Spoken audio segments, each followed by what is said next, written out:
అదే మళ్ళీ పవన్ కళ్యాణ్. నేను అక్కడే ఉన్నారు అన్నటువంటి కూడా చెప్తున్నాను. నేను ఉదయం 10:30కు వచ్చారని మళ్ళీ అదే ఇది అయిపోయిన తర్వాత వెళ్ళి ఉంటారు.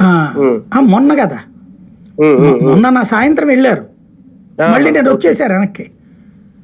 కలవాలనుకుంటే కలిసి ఉండొచ్చు కదా, లేదా స్టేట్మెంట్ ఇవ్వచ్చు కదా. ఇప్పుడు జగన్ ఇచ్చాడు స్టేట్మెంట్, కేటీఆర్ ఇచ్చాడు స్టేట్మెంట్, సంజయ్ ఇచ్చాడు, కిషన్ రెడ్డి ఇచ్చాడు, ఎందుకు ఇప్పుడు నాని ఇచ్చాడు, సినిమా యాక్టర్లు కూడా ఇచ్చారు కదా. భయపడ్డోళ్ళు ఇవ్వాల. నాగార్జున ఏ స్టేట్మెంట్ ఇచ్చినట్లేడు, అంటే పెద్ద నటులు భయపడ్డట్టున్నారు. చిరంజీవి ఏ స్టేట్మెంట్ ఇవ్వలేదు, నాగబాబు ఏ స్టేట్మెంట్ ఇవ్వలేదు, విజయ్ దేవరకొండలు ఇట్లాంటి వాళ్ళు సపోర్ట్ అయితే ఉన్నారు అనేది స్టేట్మెంట్ ఇవ్వకపోయినా చిరంజీవి అరెస్ట్ అయిన వెంటనే అక్కడ అరవింద్ గారు వీళ్ళు వచ్చారు ఇంటికి అంతే.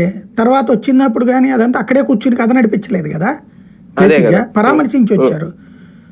ఆ తర్వాత అల్లు అరవింద్ వాళ్ళని తీసుకుని వచ్చి థ్యాంక్స్ చెప్పించాడు.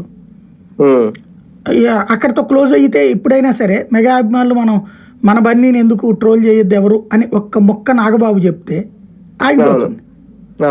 జరగట్లేదు కదా.